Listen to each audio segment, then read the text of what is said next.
Nós estamos lendo, então, o canto 1, que é intitulado A Criação. Agora nós estamos lendo o capítulo 5, cujo título é Narada instrui o Srimad Bhagavatam. E nós vamos ler o verso 20 hoje. Eu vou compartilhar com vocês essa tela. Vocês estão enxergando aí? Na tela do Bhagavatam? Está em inglês, tá? Sim. Então vou ler aqui o sânscrito. Idam hi vijvan bhagavan ivetaro yato jagat stanari niroda sambhavaha tadihi swayam veda bhavam tatapite adesamatram bhavataha adarsitam. Vamos ler cada palavra de sânscrito e aí ver o sinônimo em português, tá? Idam. Isso. Ri. Todo. Visvam. Cosmo. Bhagavan. O Senhor Supremo. Iva. Quase o mesmo. Itaraha. Diferente de. Yatha. De quem. Jagat. Os mundos. Tana. Existem. Nirodha. Aniquilação. Sambhava. Criação. Tathi. Tudo sobre. Swayam. Pessoalmente. Veda. Conhece. Bhavan. Vossa Excelência. Tata api. Ainda. Te. A ti. Pradesamatram. Apenas uma sinopse. Bhavataha. A ti. Pradarsitam. Expliquei. Vamos ler a tradução e o significado do Divina Graça Srila Prabhupada. O próprio Senhor Supremo, a personalidade de Deus, é este cosmo, e ainda assim está a parte dele. Esta manifestação cósmica emana unicamente dele. Nele repousa e nele entra após a aniquilação. Vossa Excelência sabe tudo sobre isso, e eu apenas dei uma sinopse. Significado. Para um devoto puro, a concepção de Mukunda, do Senhor Sri Krishna, é tanto pessoal quanto impessoal. A situação cósmica impessoal também é Mukunda, porque é uma emanação da energia de Mukunda. Por exemplo, uma árvore é uma emanação da energia de Mukunda. Por exemplo, uma árvore é uma unidade completa, ao passo que as folhas e os galhos da árvore são partes integrantes emanadas da árvore. As folhas e galhos da árvore também são árvore, mas a árvore em si não é folhas nem galhos. A versão védica de que toda a criação cósmica nada mais é que Brahman significa que, uma vez que tudo está emanando do Brahman Supremo, nada está à parte dele.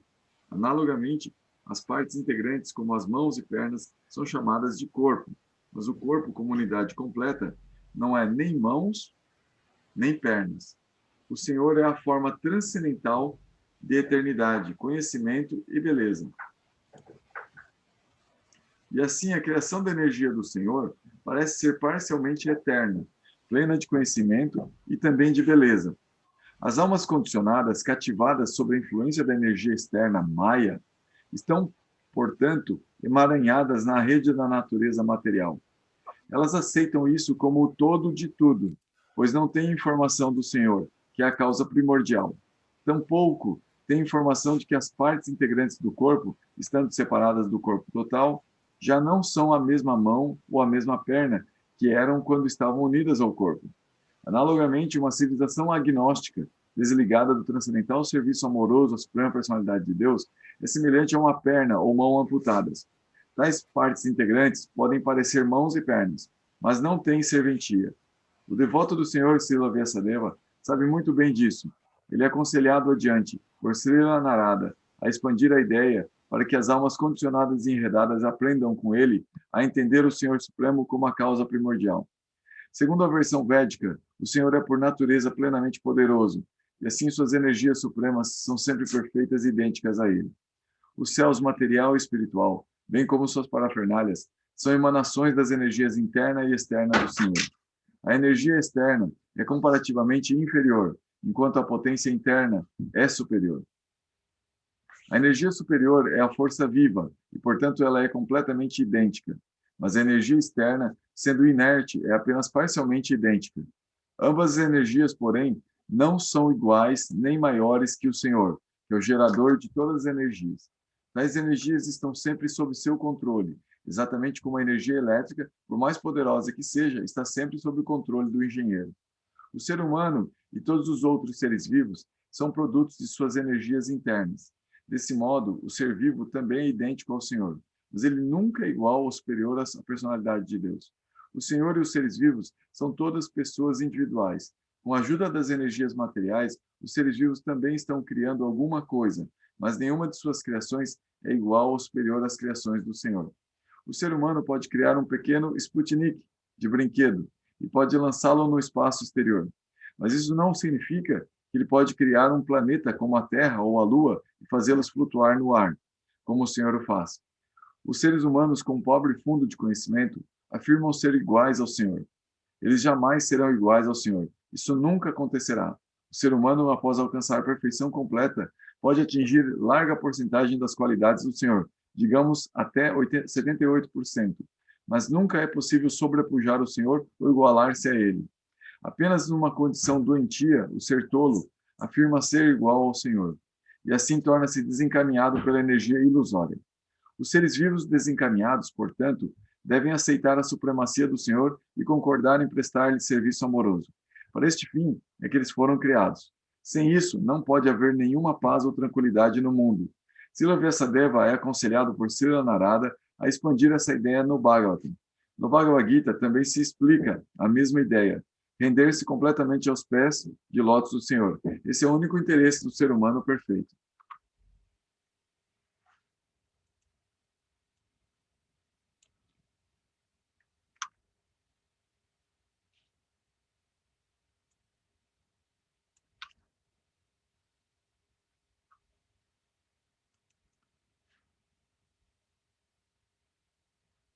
Próximo verso.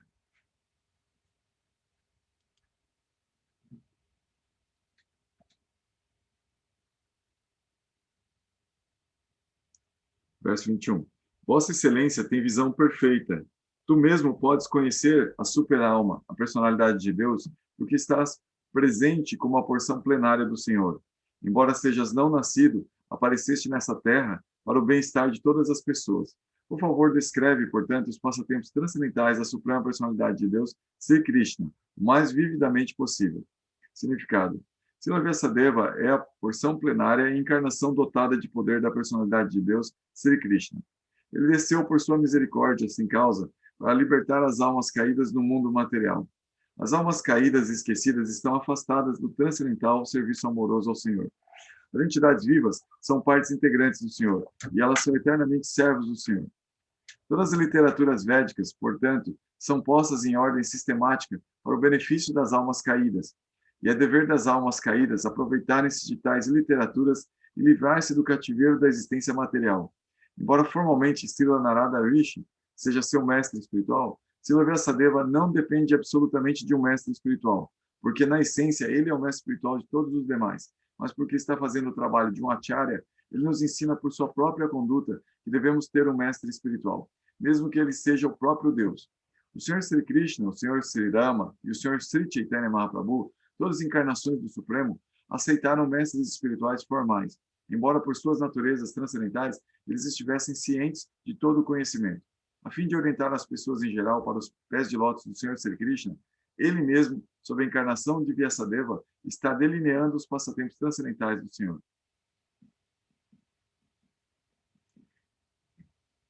Aqui a gente só lembrando, né?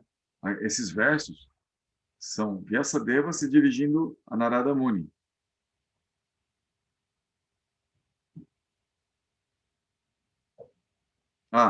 Narada Muni falando para Vyasadeva.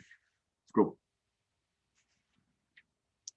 Está dando conselho para Vyasadeva descrever aqui. E está comparando o próprio Vyasadeva como o Senhor Supremo. Então, olha só, né, como Narada Muni percebe o próprio Vyasadeva. Verso 22. Os círculos eruditos concluíram positivamente... Deixa eu só mudar aqui de verso. Gente, eu estou fazendo a leitura no livro que eu tenho aqui nas mãos, por isso que eu não estou acompanhando todo, mas eu vou tratar de mudar aqui pelo menos o verso, tá?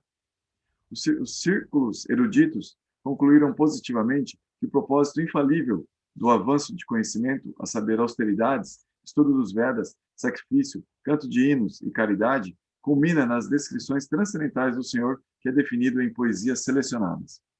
Significado. O intelecto humano é desenvolvido para o avanço do aprendizado na arte, ciência, filosofia, física, química, psicologia, economia, política e assim por diante. Pelo cultivo de tal conhecimento, a sociedade humana pode alcançar a perfeição da vida.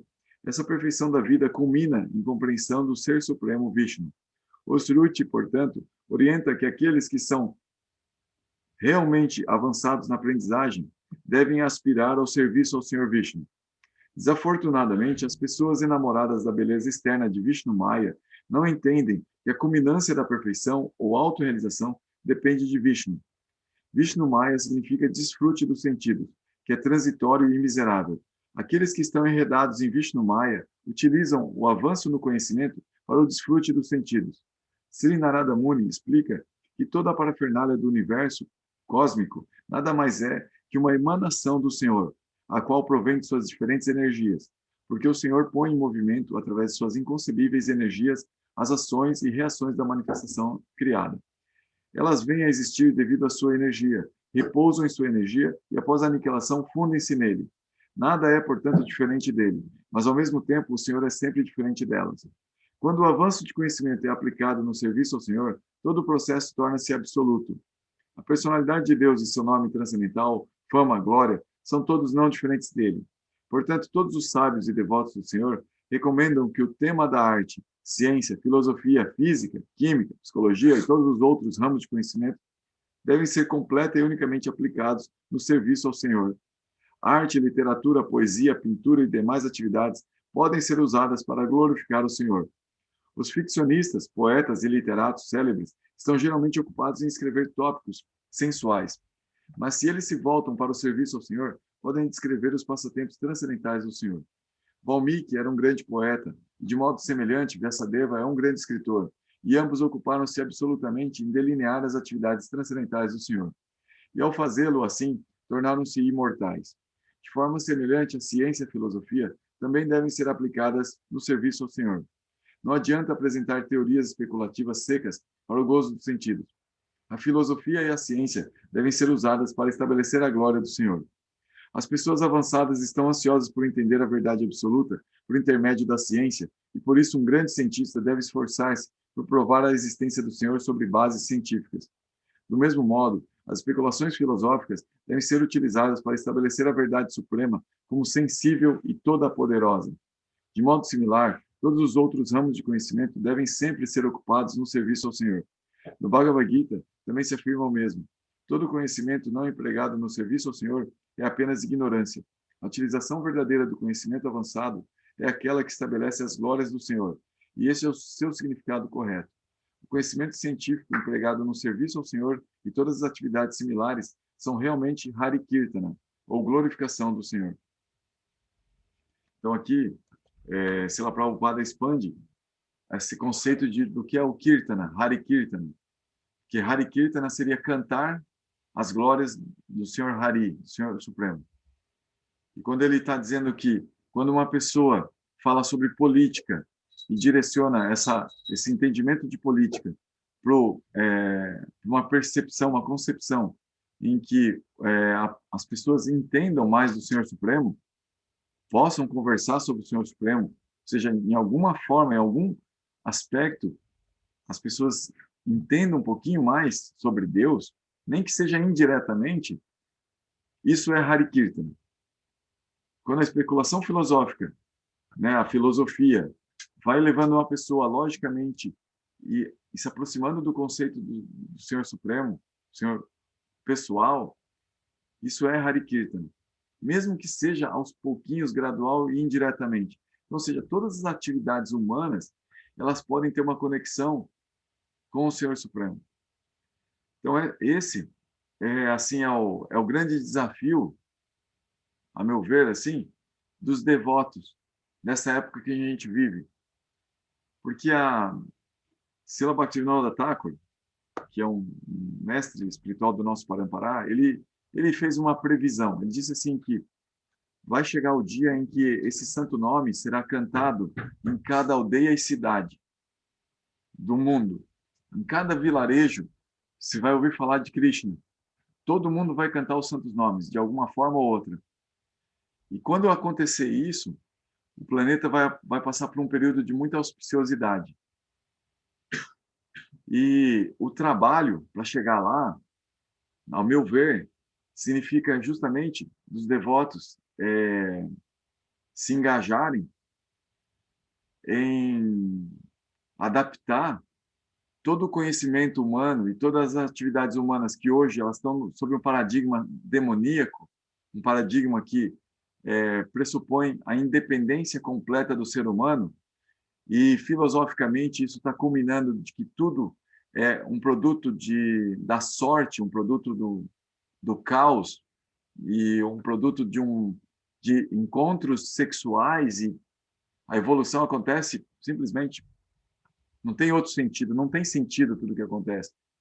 Então a civilização hoje ela se baseia nisso, e as pessoas elas num sentido existe uma divulgação de que não existe uma verdade absoluta, porque justamente se a gente for pesquisando, especulando e estudando, a verdade absoluta vai culminar na pessoa suprema. Ou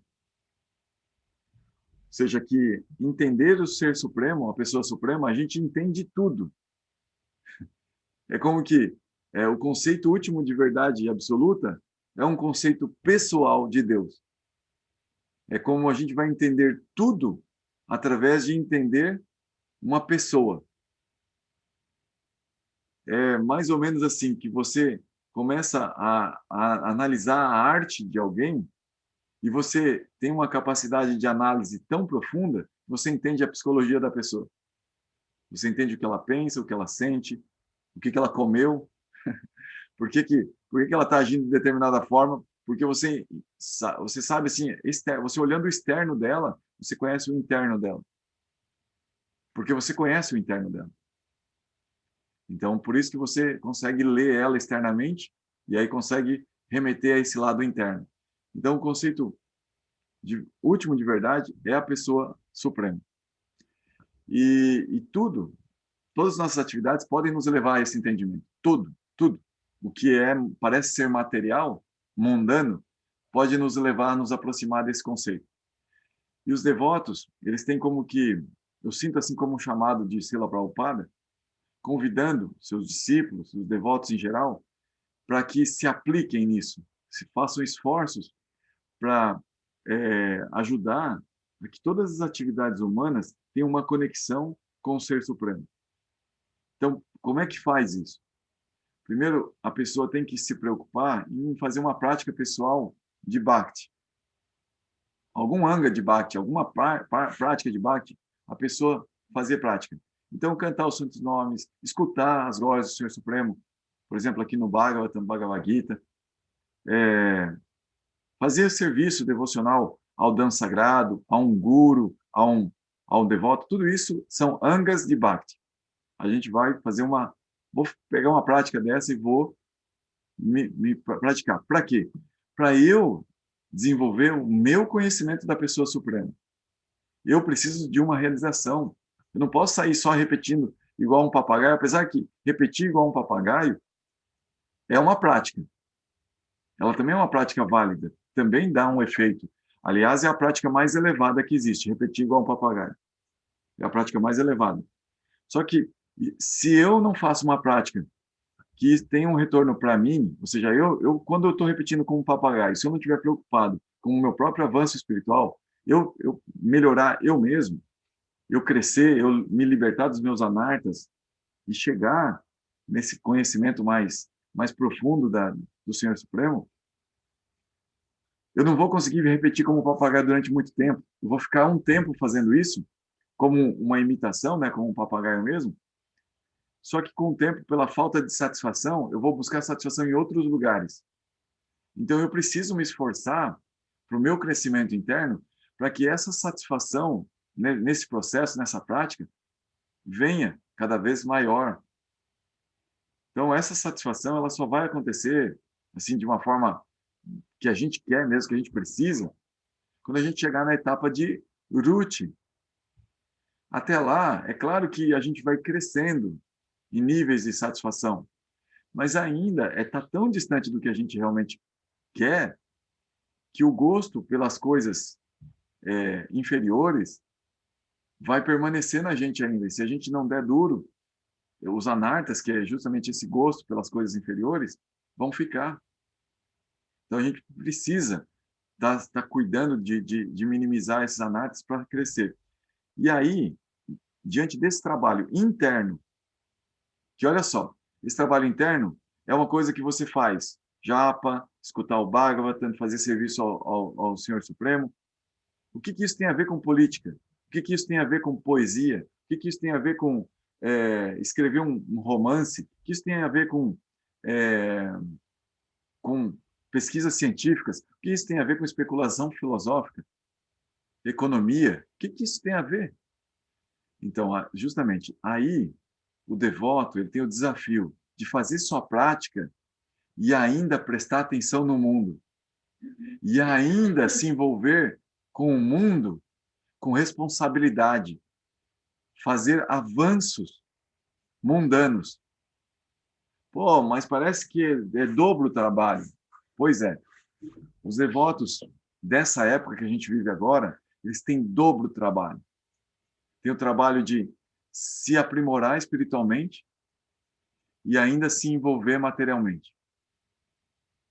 Avançar materialmente. Dobro o trabalho. Bhaktivinoda Thakur, ele diz assim que há uma tendência dos devotos eles irem ficando preguiçosos materialmente. Eles vão se dando conta de que se envolver com a matéria é algo contraproducente. A pessoa vai se apegando, vai se envolvendo, e isso traz mais karma. Então, quão mais gostoso é se dedicar à prática, levar uma vida simples, cada vez mais simples, e poder se dedicar à prática. Os devotos, naturalmente, de uma forma inteligente, eles pensam assim. A Aditi hoje estava me falando da filosofia da filha da Mataji Vilas Manjari, que é minimalismo, né? Ela está praticando, né? Está colocando em prática isso. E aí estava comentando comigo, né? Que é algo muito lógico, assim, né? A pessoa ter o mínimo na vida que necessita, porque assim ela organiza melhor as coisas, ela precisa cuidar de menos coisas, então ela pode dedicar mais tempo ao que gosta. E lógico, né? Então, é uma filosofia de vida, minimalismo, que está pegando aí, né? Mas é a filosofia do devoto. O devoto pensa assim, pô, eu vou me enredar para quê nesse mundo? Cada vez eu quero menos. Só que, de certa forma, a gente tem que pensar assim mesmo, o mínimo necessário para nós, em termos de gozo dos sentidos, mas existe essa necessidade de comprometimento com o mundo, a sociedade atual. Eu não quero que vocês, às vezes, alguns de vocês têm uma tendência assim a se a ir se desapegando cada vez mais e construir esse desapego e esse minimalismo na vida. E isso é bem saudável. Eu não quero desencorajar vocês nesse sentido. É bom, mas ao mesmo tempo manter olhos atentos a como transformar tudo que você sabe, o que você conhece, e tentar colocar Krishna em tudo que você sabe, que você conhece, nos relacionamentos que você tem, para que as pessoas consigam, aos pouquinhos, através da sua ajuda, a entender a, a, esse conceito do Senhor Supremo, que ele é uma pessoa, que todos nós somos pessoas, que nós temos o mundo foi desenhado para ajudar a gente a entender isso. A realidade, existe uma hierarquia de controladores, até chegar no controlador supremo, né? E só o controlador supremo é que realmente controla tudo. Todos os demais recebem concessões. Então, poxa, para a gente chegar nisso, a gente precisa ter uma atitude humilde, a gente precisa trabalhar isso. E a gente precisa, então, ajudar as pessoas a se situar de uma forma saudável nisso. E todos os meios, todas as atividades humanas, elas podem se tornar Hari Kirtana. Tudo pode contribuir para que os seres humanos entendam isso. Então, Srila Prabhupada, ele é muito enfático que os devotos eles devem se envolver com a sociedade. Eles devem estar mesclados na sociedade, fazendo trabalhos e colocando Krishna na vida, na própria vida e na vida das outras pessoas. É claro que, com o tempo, nós vamos conhecer devotos que, que, que nos indicam pelo próprio exemplo, inspiram a se desassociar um pouco disso. Mas Srila Prabhupada é um guru, é um devoto, que ele tem essa visão, que o mundo precisa ser transformado, que o mundo precisa ser de Krishna. E isso só vai acontecer se a gente colocar Krishna no mundo. Não é tirar o mundo de Maya e dar para Krishna, de certa forma. É isso. Mas é como colocar Krishna nesse mundo. E aí as transformações vão acontecer. Então, por isso, ele toma muito conselho com Srila Maharaj, né? Vamos pegar o contexto da psicologia de Srila Prabhupada. Srila Prabhupada considera Srila Maharaj seu mestre. E Srila Maharaj sempre aconselha. A gente não pode se apegar à forma, a gente tem que se apegar à essência das coisas. Então, uma missão para os devotos que estão cada vez chegando mais, que estão por aí espalhados, e por aí espalhados porque, de certa forma, eles estão nascendo nesse mundo. Krishna, de alguma forma, está propiciando que os devotos se envolvam com esse mundo e se mesclem em atividades materiais, e se mesclem em todos os rincões desse planeta. Mas depois, de alguma forma, eles vão retomar sua consciência de Krishna. E vão retomar de onde estão. E de onde estão, Krishna quer que aquele mundo seja para ele. Krishna não quer que os devotos larguem aquele mundo e voltem para suas vidas passadas, onde eles faziam práticas diferentes relacionadas a Krishna, claro que são práticas eternas,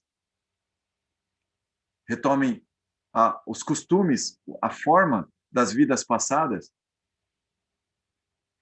para fazer sua prática. Não, ele quer que faça a prática hoje, aqui e agora, na realidade que você tem, na sociedade que você tem. E aprenda, isso que Srila Prabhupada está falando, aprenda a fazer Hari Kirtana com tudo que você tem. Falando de política, falando de futebol, no grupo da universidade, no grupo da escola, no grupo da... Todos os grupos, não saia de mais nenhum grupo. Você teve aquela época da eleição, né? A gente foi saindo dos grupos, né? A ideia de Krishna é que a gente não saia de nenhum grupo, seja o mais tolerante possível. E nesses grupos, comece a colocar Krishna. De forma indireta, da forma que você conseguir. Quanto mais direto, melhor. Mas também a gente tem que ser esperto, né? Para as pessoas não se afastarem disso que é tão belo. Então a pessoa tem que ir gradualmente e levando, né, com jeitinho para as pessoas entenderem isso. E esse jeitinho a gente faz conosco também. É claro, a gente conquista a nossa mente assim também. Assim como a gente usa a estratégia para conquistar as pessoas para Krishna, a gente está fazendo isso com a gente também.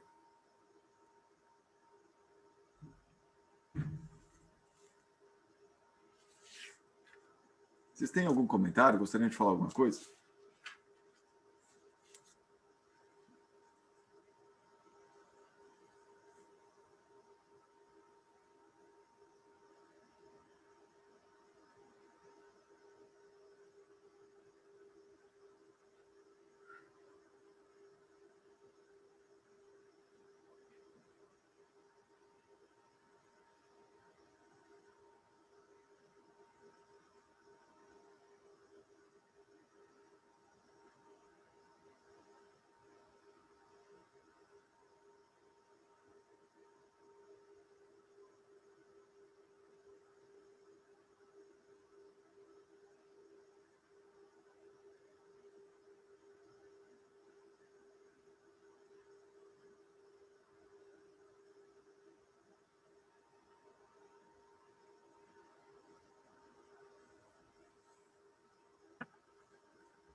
Posso ler outro verso?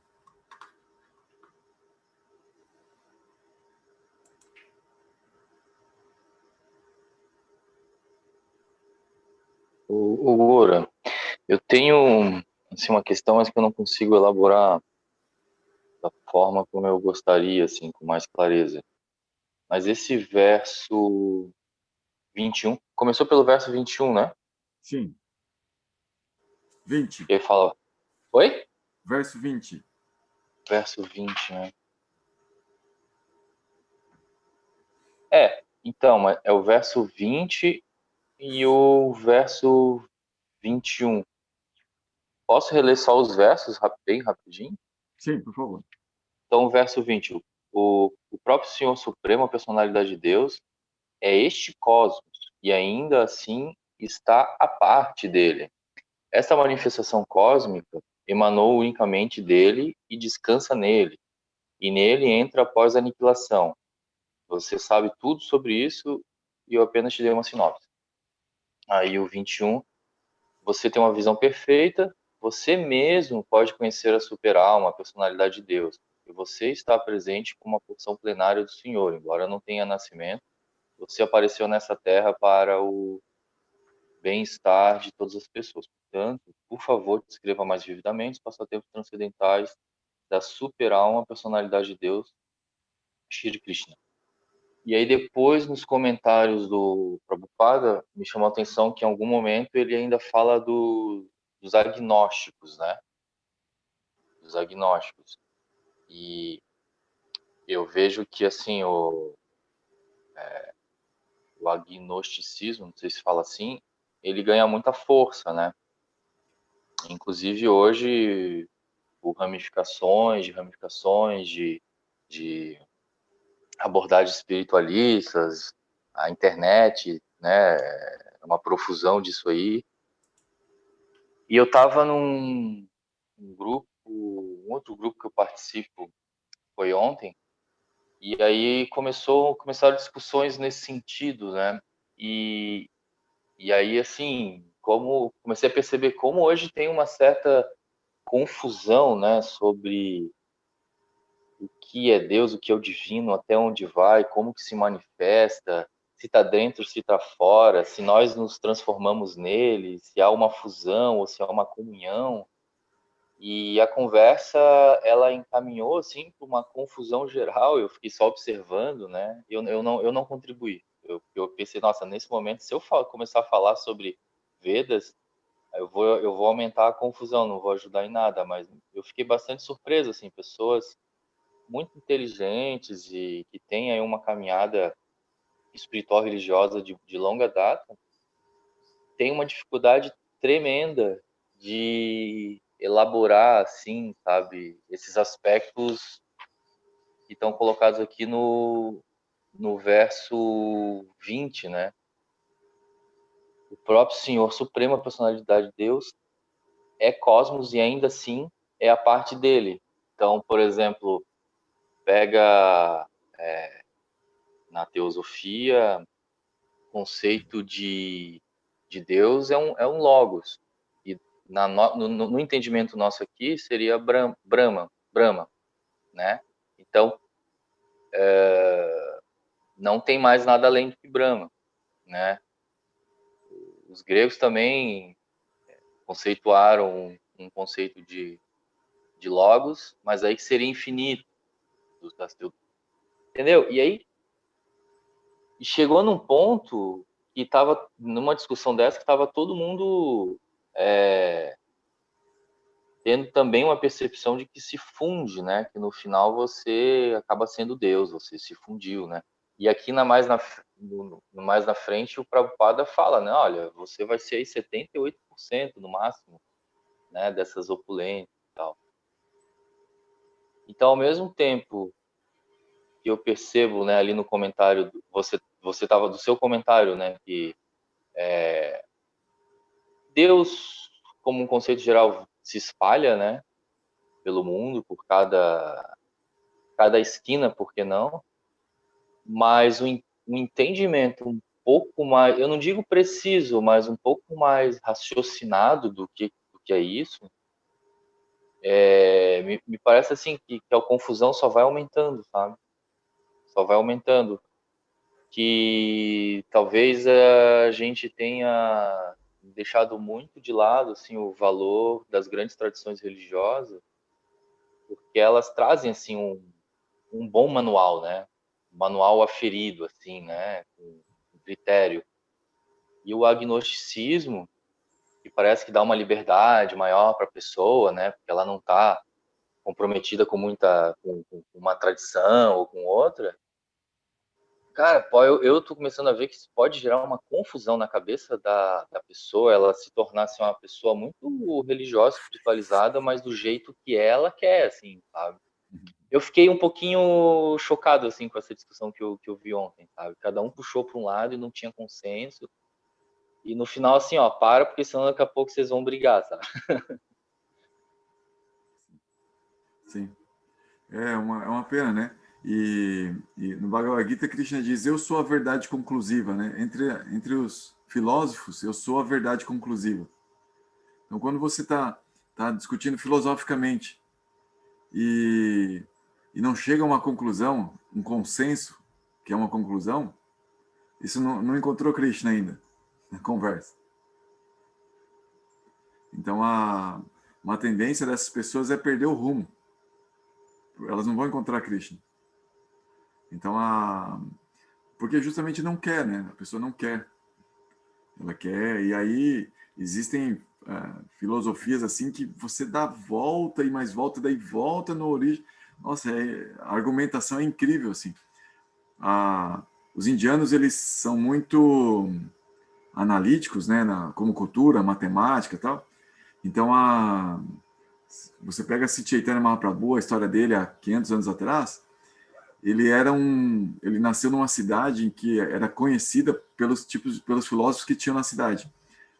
E, e eles ficavam argumentando o dia inteiro. E você pegava, por exemplo, um verso dos Vedas e você dava assim 10 significados diferentes para aqueles versos.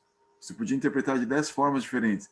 Se Chaitanya Mahaprabhu, ele chegava e chutava o pau da jaca, assim, ele fazia 100 interpretações diferentes. Ele mostrava assim uma grande erudição, né, a capacidade de argumentação muito grande, né? Então que são metáforas, jeitos de entender e tal. Então ele existe uma riqueza assim de interpretação. Mas aí depois ele mesmo ele demonstra com o exemplo dele. Ele conhece Bhakti, ele tem um guru de Bhakti, e ele é tocado por Bhakti. E daí ele começa a praticar Bhakti e enlouquece, porque ele começa logo no início de sua prática, ele já experimenta êxtase de amor, assim, amor puro. E aí ele começa a só viver em função disso. E o resto da erudição que ele tinha, ele joga fora, ele não está nem aí mais. Mas só que daí ele vai encontrando durante a vida dele pessoas eruditas. E aí ele se coloca de uma forma muito humilde que ele se considera assim, eu sou um iletrado, meu mestre achou que eu sou burro demais para eu poder aprender o Vedanta, né? Então eu não consigo ler, né? Eu só sei cantar os santos nomes, né? Eu só sei cantar o nome de Hari. E aí as pessoas achavam assim isso muito humilde, muito simples, sem arrogância, só que ao mesmo tempo ele era uma pessoa muito bela, uma pessoa que emanava muita, sabe, essa coisa da energia, uma pessoa que emanava uma energia incrível, assim, de transcendência mesmo, parece você uma refulgência, assim. Então as pessoas se sentiam muito atraídas e começavam a dar risada porque sentiam que essa humildade, ela era uma expressão pura da alma. Não era uma modéstia, falsa modéstia até, né? Contrastava com tanta refulgência, né? Com tanto brilho, com tanta energia. Não, era da alma mesmo. Então, essas pessoas eruditas, elas ficavam encantadas e aquilo inspirava elas a sair do pedestal de orgulho que elas tinham de tanta erudição. E assim, Sri Chaitanya Mahaprabhu, ele entregou prema para grandes eruditos filosóficos, porque quando essas pessoas saíam do pedestal para escutar Sri Chaitanya Mahaprabhu, aí ele largava um conceito filosófico tremendo, assim, impactante, que era uma bomba filosófica na cabeça daquele cara, só que tinha Krishna, tinha o conceito pessoal do amor puro. Então aqueles grandes filósofos, eles se tornaram devotos pelo mesmo meio com os quais a devoção ficava longe deles, porque eles se defendiam de Krishna com a filosofia, com aquelas ferramentas, o intelecto, a matéria, com as quais eles achavam que eles estavam dominando aquele aspecto material que é o intelecto, eles estavam se defendendo de Krishna. Eles não estavam deixando Krishna se aproximar usando o intelecto. Muita gente usa a mente para não deixar Krishna se aproximar, usa a riqueza material. Eu estou bem rico, eu estou bem próspero, para que eu vou precisar de Krishna? Eu sou muito inteligente. Eu sou muito bonita, eu sou muito bonito. Para que eu vou precisar de Krishna? Eu tenho muitos amigos, eu tenho muita influência, eu sou um político muito influente. Para que eu vou precisar de Krishna, de Deus? Então as pessoas, elas usam isso com o qual elas vão acumulando devido ao seu karma, ao seu interesse, elas vão acumulando certas coisas que elas falam, e com isso aqui eu me defendo. E elas se defendem justamente de quem? De Krishna. Elas não deixam Krishna se aproximar. E aí, o Senhor Supremo, ele vem, né? Ele aparece na nossa vida, de alguma forma, como ele apareceu na vida desses grandes eruditos que se defendiam, montados, às vezes, em grandes pedestais, né, de orgulho. Ele foi lá e ajudou essas pessoas a descerem e através da mesma filosofia, Sri Chaitanya Mahaprabhu entregava para eles uma filosofia que era tão maior, tão impactante, mas eles só conseguiam perceber isso depois que eles desciam, depois que eles se colocavam numa posição de aprendizado, de humildade, também, inspirados pelo próprio Sri Chaitanya Mahaprabhu. Então, a gente tem essa missão assim de aprender a ser humilde, porque assim, o próprio como que parece um tema todo dia que eu escuto sobre humildade, sabe? Ontem eu escutei sobre humildade, anteontem sobre humildade, anteontem sobre humildade também. Parece todo dia é o tema do momento, humildade. Porque a gente consegue daí manter nossa prática. Né? A gente está falando que a gente precisa praticar para se tornar um devoto. E daí, se tornando um devoto, a gente tem que estar preocupado em estar no mundo para trazer, no mundo que nós estamos, Krishna, para esse mundo que nós estamos. E nesse mundo, tem muita gente que Krishna quer também que esteja com ele. Krishna quer desfrutar dos devotos. Krishna desfruta de todo mundo. Só que dos devotos ele desfruta muito mais, porque os devotos começam a entender que ele está por trás das coisas. Então é como Krishna gosta de ser descoberto. Ele faz as coisas escondido, mas ele gosta de ser pilhado. É quando ele estava lá roubando manteiga. Ele gosta de fazer isso, roubar a manteiga, mas escondido. Só que ele gosta de ser descoberto. Porque o que adianta ser um ladrão se ninguém pode falar desse ladrão, da fama desse ladrão? Então, Krishna é desse jeito. Ele gosta de fazer as coisas escondidinho, só que ele gosta de ser descoberto. Então, os devotos fazem isso com ele. E ele desfruta disso. Ele desfruta do relacionamento, da consciência que os devotos têm dele, como ele é. Então ele quer que mais gente, ele quer desfrutar de mais gente. Então a gente poder, né, inserir isso, a gente precisa trabalhar nossa humildade, e com humildade a gente vai chegar lá. A gente vai chegar lá a incrementar nossa prática, a cada vez conhecer mais e a cada vez mais trazer para as pessoas isso. Aí, ouvi do Swami Puri e também desse outro devoto, o Chaitanya Charan, falando que as pessoas confundem humildade com modéstia, com pobreza. Não é nada disso. Humildade é você achar que as coisas não são para você. Humildade é você perceber que você precisa de ajuda. Eu quero falar um negócio para vocês, que é uma coisa que está na minha cabeça, eu queria compartilhar com vocês. Conversando com a Aditi, assim, a gente está conversando, né, sobre a vida, assim, né, e a gente sempre fica falando sobre a vida e, de certa forma, rola uma fofoca, né, aquela coisa de casal que aí começa a rolar fofoca, falar da vida dos outros, né. E aí, ela estava falando, assim, de uma pessoa muito querida pra gente, que o esposo estava traindo a esposa, né. E essa pessoa é querida pra gente porque é uma devota, né, e é uma devota que, no momento, assim, que a gente estava querendo estar perto de devotos, ela era uma devota que sempre estava querendo servir a gente, aos outros. Então, uma pessoa assim, que se tornou muito querida pela atitude de serviço e pela sua prática espiritual. E aí ela acabou se casando, né? Porque aí vai, né? Tal. Mas agora a gente soube sim que ela se casou com um devoto, só que o devoto é uma pessoa bonita, inteligente, e isso é atrativo, e aí acabou que, vítima do seu próprio karma, começou a se deixar seduzir pelas possibilidades de desfrute sexual fora do casamento. E daí essa devota é uma pessoa boa, assim, sabe como é uma pessoa determinada, uma pessoa que... Porque a gente, quando está no templo, assim, a gente vai acompanhando a pessoa, né?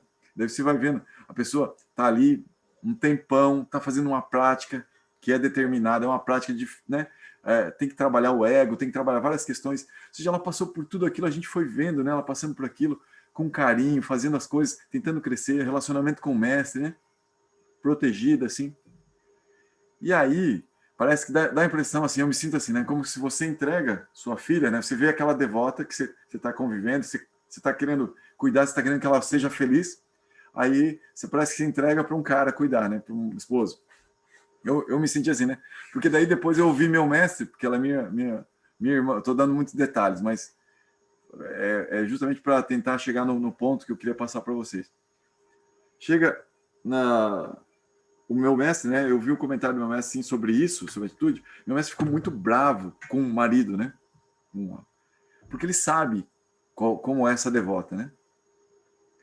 Então, eu tentei, quando eu ouvi a história, eu não fiquei muito bravo. Eu só fiquei mais bravo depois que meu mestre ficou bravo, porque eu tentei não deixar essas coisas, né, sair muito fora. Eu só fiquei pensando assim, poxa, como eu gostaria de não fazer isso com a minha esposa, né? Como eu gostaria de não fazer isso com as pessoas ao meu redor, né? Não ser um marido assim e tal. Como ela deve estar sofrendo. Fiquei pensando assim. Mas depois que meu mestre ficou bem bravo, aí eu falei, então eu também quero ficar bravo com esse cara. Daí eu fiquei pensando assim, por que eu fiquei bravo com o cara? Daí eu fiquei pensando, refletindo sobre tudo isso, né? Porque é como se sua filha, entendeu? Você cuidou, você passou perto dela e tal, né? Daí eu fiquei pensando assim, como é que eu poderia proteger a minha filha, né, disso?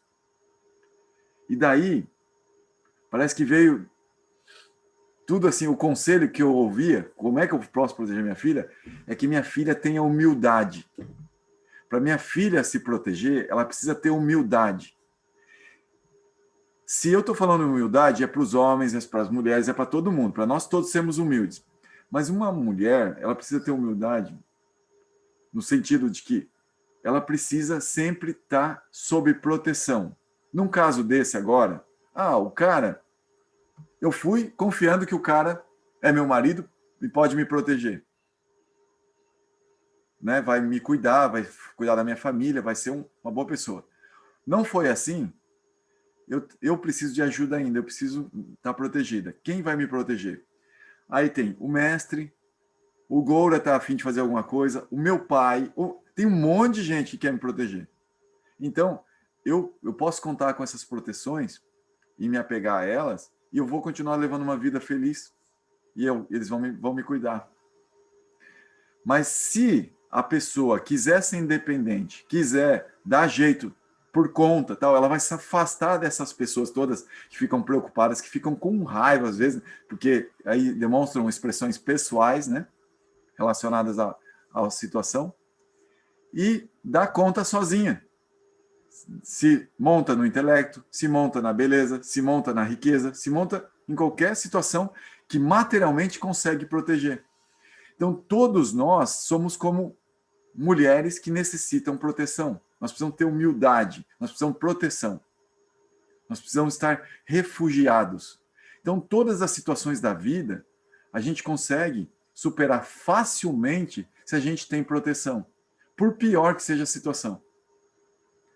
E isso envolve castidade. O conceito de castidade, ele é muito relacionado com a mulher.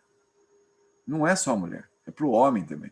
A castidade, ela é justamente falar, eu estou sob essa proteção, então eu vou ter uma relação com essa proteção, uma relação de contar com essa proteção e, ao mesmo tempo, fazer o que essa proteção está me dizendo que é bom para eu me proteger. Isso é castidade. Né? Então, a gente vai ser casto com o mestre, a gente vai ser casto com os amigos, a gente vai ser casto com a esposa, porque a esposa está me protegendo, então eu tenho que ser casto com ela. Eu tenho que fazer o que ela me pede que eu faça. Eu tenho que fazer, sabe? Então, isso tudo envolve humildade. Da humildade é que começa a nascer todos os outros, né? E aí que vai e vem a possibilidade da gente colocar, vou tentar retomar o tema, vem a possibilidade da gente colocar Krishna em todas as situações da nossa vida. Em todas as situações. E não perder mais Krishna de vista. Assim, sabe? Porque Krishna, ele é tão fugidio, ele se mexe tanto, que se você não encontra Krishna, às vezes você vai encontrar Krishna conversando aqui comigo. Às vezes você não vai encontrar mais. Você tem que estar preparado para ir atrás de Krishna, aonde quer que ele vá. E para isso precisa ter humildade. Precisa estar assim, achando que você não tem ainda. Mas só que você vai sentir no seu coração, mas aqui eu não estou mais encontrando. Eu preciso daquilo. E aí vai com humildade atrás. Humildade não é você ficar a vida toda ali baixando a cabeça para alguém e tal. Não. Às vezes você fala, não, eu não encontro mais aqui. Obrigado, né? Tá, até baixa um pouquinho a cabeça em agradecimento, mas tchau, vai para outro lugar. Não é ficar ali a vida toda. Humildade. Humildade ela é tão polimórfica, mas ela se encontra especialmente pela questão da necessidade de proteção, da necessidade de ajuda.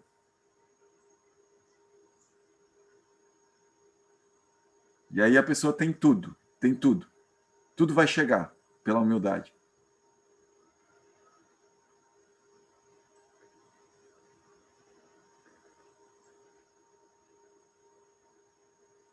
Então, desculpa, eu talvez fugi um pouco do tema, mas eu acho que a solução, Guilherme, é ter humildade para chegar nesses grupos e continuar neles, em algum momento, pum, sabe?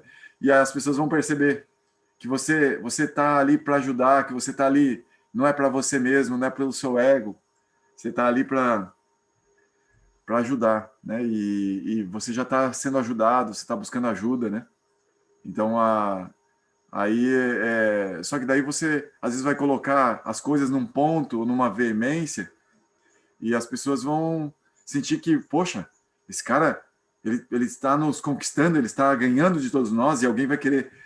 e aí você, talvez, vai perceber que com o seu jeitinho, não é hora de discutir, não é hora de falar, mas mesmo assim você sabe o quanto aquela pessoa ainda está na ignorância, o quanto ela está relutante, o quanto ela não quer receber. Você vai perceber. Mas não necessariamente para condenar a pessoa, para se afastar dela, né? Para justamente estar ali disponível ainda para ela. Quem sabe, né? E tudo isso envolve humildade também.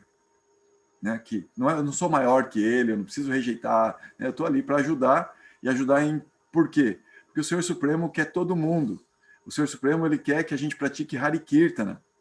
Então, às vezes eu falando de qualquer coisa, eu vou colocar Krishna no meio aqui. E aí as pessoas vão despertando.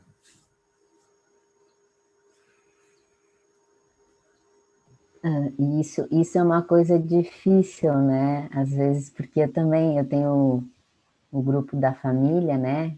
Que eu faço nos domingos. E daí a gente faz... O propósito do grupo eu estou unindo as primas e irmãs, para a gente falar de Deus, né? E orar por Deus. Mas daí, às vezes, eu tenho uma irmã que começa a falar umas besteiras, tipo assim, começa a atiçar, assim, a falar coisa assim, tipo, então vamos vender a água fluidificada, sabe? Então, eu tenho uma irmã danada, assim, mas ela é muito bom coração, mas ela faz isso, parece que... E daí, assim, algumas vezes eu até dou umas risadas, mas daí outras vezes eu digo, para de falar besteira. E daí eu sinto, às vezes, que isso foge, isso faz com que né, não fique tão interessante aquilo, né?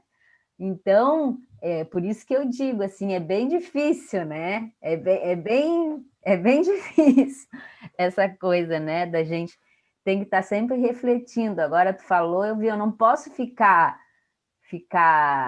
tipo, falando muito assim, porque daí eu vou acabar que não seja uma coisa agradável, né? Mas eu tenho que ver como tocar, ser bem, né, sutil e ver como fazer isso aí.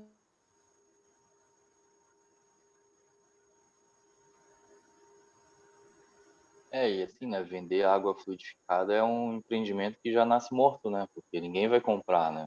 É de graça, você consegue de graça por outros meios, né? Então, A Neida parece que cortou. Ô, Neida, cortou ah, seu vídeo, seu áudio com a gente. Você está escutando a gente?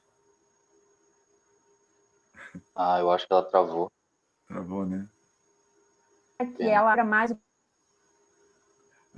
O teu microfone parece que tá piscando ali, Neida. Tô vendo aqui. Aí, voltou.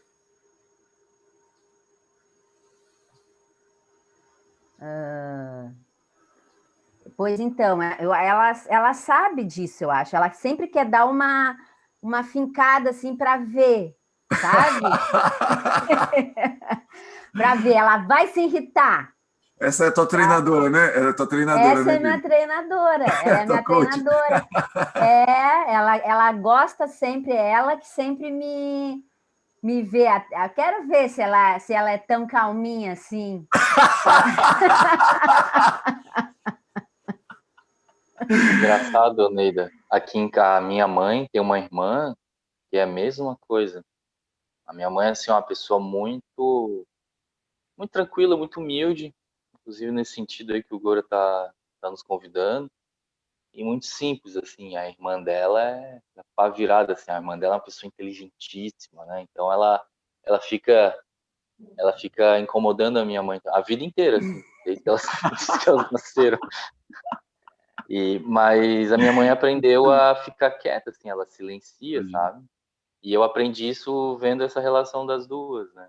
Uhum. Mas eu tinha te falado, não sei se você viu, nessas horas você tem que ser muito perspicaz também, né? Ou você fica tranquilo, mostra que não tá nem aí, Uhum. ou assim, né? Eu tava falando aqui que água fluidificada, vender água fluidificada é um empreendimento que não vai dar certo, né? Porque todo lugar, qualquer pessoa consegue fluidificar uma água, né? Com assistência, Uhum. né? Sim, sim. Que eu disse para ela, eu disse, olha, eu acho que se tu pegar um pouquinho de água fluidificada e botar né, num outro pote, porque nós estava falando, né, dela, disse assim, põe água fluidificada no filtro. Daí eu disse, boa ideia, eu disse para ela.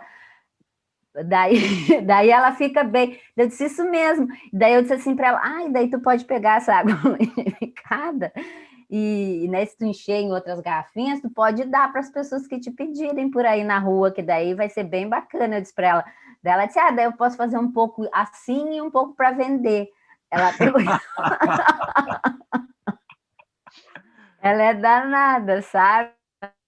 Tem um coração enorme e ela luta, porque muitas vezes ela contou a gente essas conversas e ela aceitou fazer esse grupo, né? Mesmo assim, de estudos, já é um progresso, né? Já é um progresso.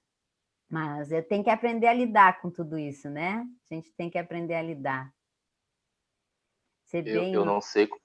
Desculpa. Pode falar. Que você está falando, eu estou pensando ainda na relação da minha mãe com a irmã dela, né? E não sei se é o caso de vocês, mas o que eu percebo é que a minha mãe, do jeito dela, né? Minha mãe assim, é uma pessoa muito católica, mas é uma católica exemplar, eu diria assim. Uhum. E eu enxergo que a minha tia, ela tem uma certa... A palavra inveja, ela é muito forte, mas eu não encontro outra. Ela tem uma certa... ela vê na minha mãe coisas que ela não tem, assim, sabe? Então, por isso me vem essa palavra um pouco inveja. E aí, isso mexe com a minha tia, né? Então, assim, ela reage, não pela minha mãe, ela reage porque por algo que está dentro dela, né? Uhum. Nós somos o que reagimos, né? Os outros só estimulam o que está dentro da gente, né? Uhum. E assim, né, no nível da fofoquinha que o Goro tava falando, né? Não era nível, a minha tia, ela é budista, mas é uma outra linha, assim, né? Diferente da que eu me sintonizei. E foi muito bom para ela, mas eu vejo que ela tem uma conexão super materialista, assim, com o budismo, materialismo espiritual mesmo, né?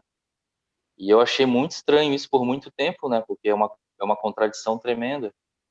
Mas aí um dia eu percebi assim, não, isso aí é a pedra que ela se agarrou, sabe?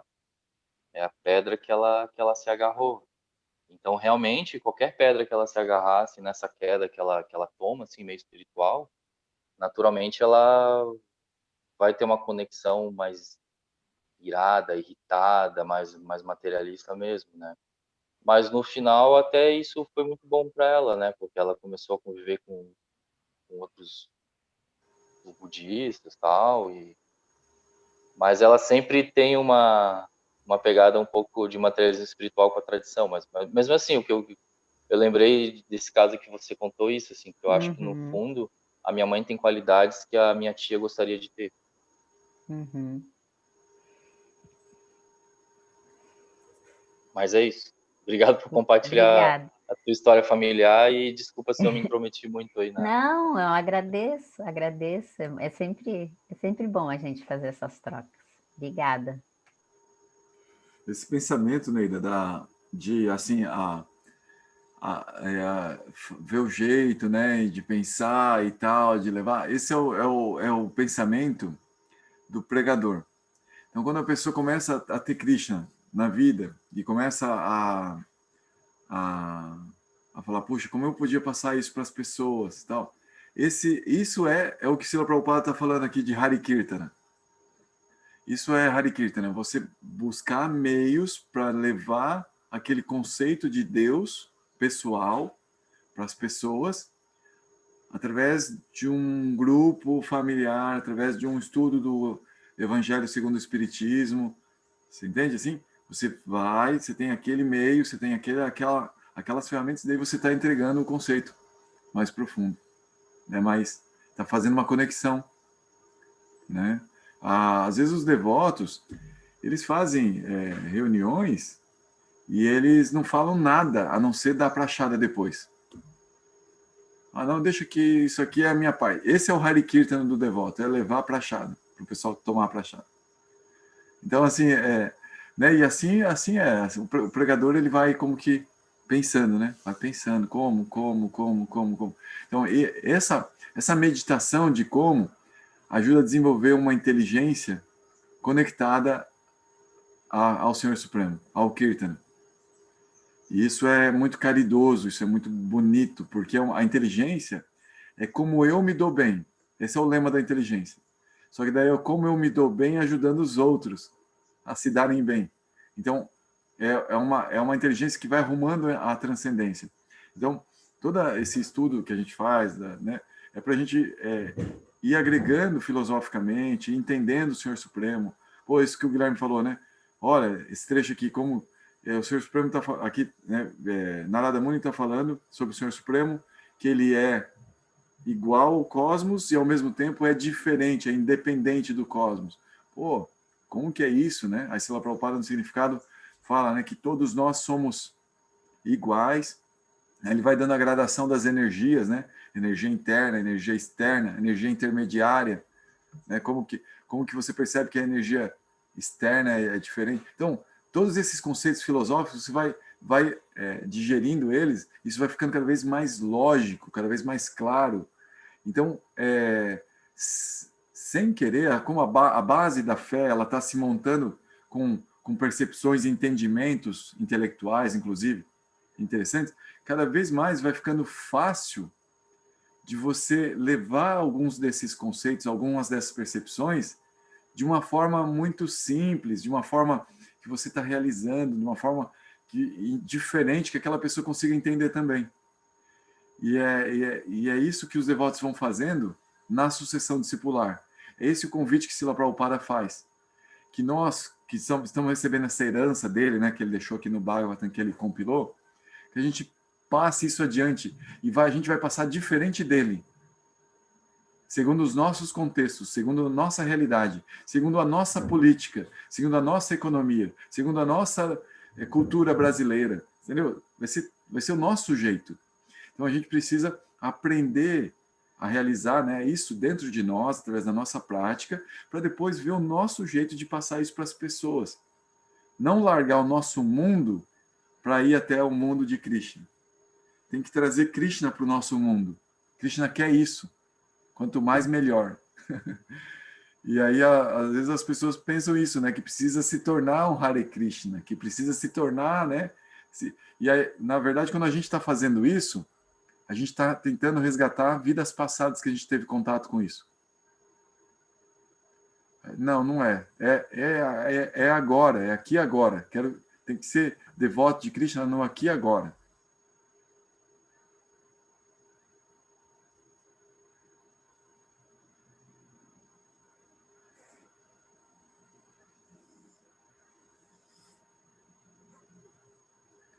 Gente, vocês têm mais algum comentário, alguma dúvida que vocês gostariam de partilhar? E podemos continuar amanhã?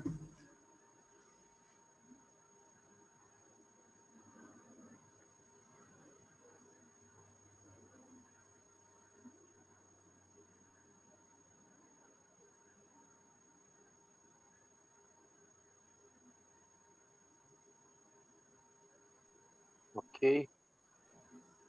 Prabhu, continuamos amanhã, então. Tá, joia. Eu agradeço. Eu tenho um compromisso daqui a pouquinho, então o bicho está pegando de trabalho por aqui, aí eu tenho que começar cedinho. Eu agradeço muito, tá? Obrigado pela companhia de vocês. Hare Krishna. Espero encontrá-los amanhã, então. Até amanhã. Haribol, Hare Krishna. Bom dia, Hare Krishna. Bom Bom dia. dia. Bom dia.